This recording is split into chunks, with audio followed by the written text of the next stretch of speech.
जागतिक आदिवासी दिन. आदिवासी समाजाच्या गौरवशाली संस्कृतीला, परंपरेला आणि संघर्षमय इतिहासाला अभिवादन करण्याचा हा विशेष दिवस.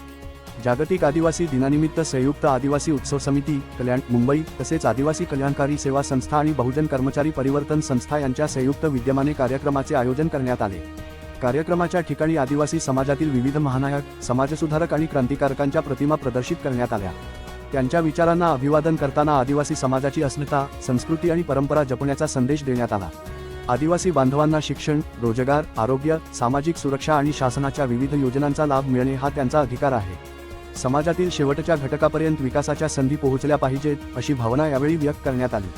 आदिवासी समाजाच्या न्याय हक्कांसाठी एकजूट, संघटन आणि सामाजिक बांधिलकी आवश्यक आहे. आपली संस्कृती आणि परंपरा हीच आपली ओळख आहे आणि या समृद्ध वारशाचे जतन करणे ही प्रत्येकाची जबाबदारी आहे. जागतिक आदिवासी दिनानिमित्त सर्व आदिवासी बांधवांना मनःपूर्वक शुभेच्छा. हक्क, सन्मान आणि विकासासाठी एकजुटीने पुढे चला. जनलय एक्सप्रेस लाईव्ह 24 संजय बोराडे, कल्याण. आदिवासी दिवस जेव्हा आपण साजरा करतो, फक्त मी माझ्या समर्पणाला सांगू इच्छिते, जेव्हा आज तुम्ही एकत्र झाला आहात, असं पूर्ण समाज आपला प्रत्येक वेळेस एकत्र झाला पाहिजे. आज आपण एखाद्या संस्थेमध्ये आपण आपल्या संस्था केलेल्या आहेत, पण त्या संस्थेच्याच बळावरती न राहता सगळ्यांनी एकत्र राहावं. ज्याही संस्था असतील, विविध संस्था केलेल्या आहेत, पण त्याही संस्था एकत्र येतात तेव्हा मोठे मोठे कार्यक्रम करत असतो आपण. पण त्या कार्यक्रमामध्ये फक्त कार्यक्रम हा नावापुरता नसेल, तर प्रोत्साहन हे विद्यार्थ्यांना दिलं पाहिजे. कारण की त्यांचं मन जेव्हा बळकट होतं तेव्हाच विविध क्षेत्रात मोठ्या प्रमाणात जाऊ शकतात. आता कालची मी तुम्हाला एक गोष्ट सांगू इच्छिते. मी जेव्हा मुंबईला गेले तो कार्यक्रम होता आपल्या जिरवा साहेबांनी ठेवला होता. तिथे त्यांनी एवढं सुंदर असं भाषण केलं ना, की आमच्या लोकांना आम्हाला काहीच नसते अपेक्षा, फक्त एवढीच अपेक्षा असते की आमच्या मूलभूत सुखसुविधा होईल. त्या पलीकडे आम्हाला कोणतीही अपेक्षा नसते. जसं सर तुम्ही बोललात की आम्ही आदिवासी आहोत, आम्हाला आमचं एवढंच असं जल, जीवन, जंगल याचे आम्ही रक्षणधारक आहोत. पण या रक्षणधारकांना जर वनवासात फिरतच ठेवलं, त्यांच्याकडे कोणी लक्षच देत नाही. आज मी फक्त इथे मोर्चा एका दिवसाला आला होता, तो वर्षातून एकदाच येतो आमचा वर्ष. तर त्यांचं फक्त एवढंच होतं की आम्हाला ज्या आमच्या मूलभूत सुखसुविधा आहेत त्या देण्यात यावं. आणि मी तुम्हाला सर एक सांगू इच्छिते की आम्हाला आदिवासी जवान हे मला पाहिजे, तेही माझ्याच कारकिर्दीत झालं पाहिजे. कारण की माझी जनता बसली आहे, माझ्या आदिवासी जाणार बसले आहेत. जेवढ्या त्यांना फक्त एवढंच की आपलं आदिवासी भवन करण्यात यावं, ते नक्कीच करणार आहे. आणि हेही आपल्याच कारकिर्दीत मी करणार आहे, माझ्या कारकिर्दीत. आणि त्याच्यासाठी आपल्याला पण ना आपले खासदार डॉक्टर श्रीकांत शिंदेही देणार आहेत, तेही मला बोलणार आहेत.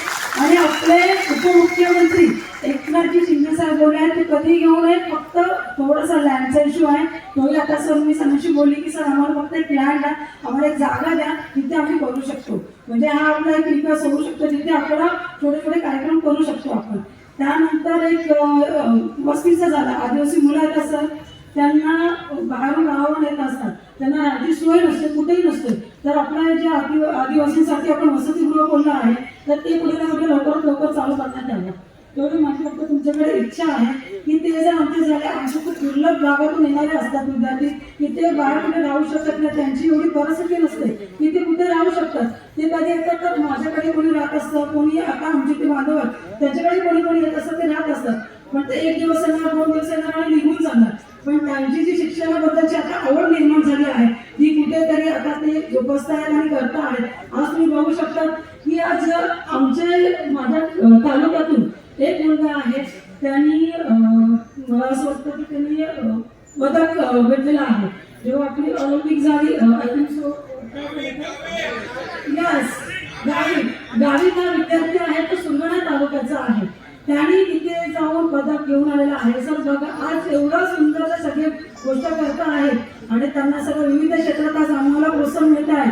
फक्त आपल्या कल्याण आणि महानगरपालिके करून जर आम्हाला काही सरांनी आता सांगितलंच आहे की ज्या मला सरांशी आता डिस्कशन झालं, आमचं चालू होतं की मॅडम जिथे जिथे आदिवासी पाड्या असतील किंवा वस्त्या असतील त्यांना आपण आपला फंड तर आहेच, पण त्यांच्या आता ज्या मूलभूत सुविधा आहेत ना, त्या आपण नक्की देण्याचा प्रयत्न करूया आणि एक विजिटही करूया की त्यांची छोट्या छोट्या गोष्टी आपण मागे लावूया.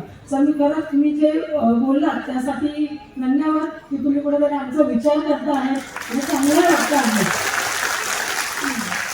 त्यानंतर मी सांगते की आपल्या ज्या आदिवासी संस्था आहेत ते खरंच खूप चांगलं काम करतात आणि प्रत्येक गोष्टी श्रेय घेणं हे असतंच.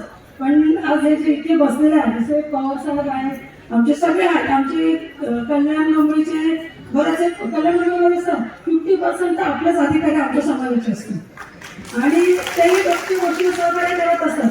आज जेव्हा मी महापौर म्हणून बसली ते माझ्याकडे आले की मॅडम थोडीफार आपल्याला पालिकेकडून काही मदत होईल का. म्हटलं मदत नाही, मी माझ्या हाताने आम्ही 3 जण बसलो आहे, आम्ही तुम्हाला 3 सगळं सहकार्य करायला तयार आहोत.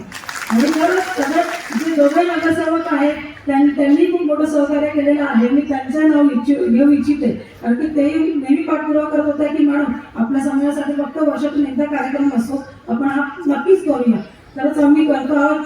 जेही तुम्हाला इथून पुढे काही सहकार्य लागलं त्यासाठी आम्ही 3 जण नक्कीच आहोत. पण प्रत्येक गोष्टीसाठी आम्ही 3 जण जरी असलो पण तरी इथले आमदार खासदार सगळेजण आपल्याला नेहमी सहकार्य करत असतात. त्यांचाही मी धन्यवाद व्यक्त करते कारण की कोणीही आपल्याला असं समाज म्हणून बघत नाही की आदिवासी हा किंवा काय आहे.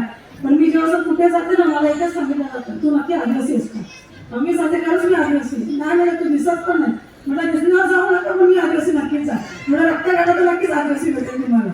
पण बोलतात खरंच चांगलं वाटलं. माझा समाज इथे मोठ्या संख्येने उपलब्ध आहे आणि छान वाटतं सगळ्यांशी भेटून. इथून पुढे आपण नक्कीच जोमाने काम करूया. तुमच्या ज्याही मागण्या असतील त्या नक्कीच मी पूर्ण करण्याचा माझा प्रयत्न असेल.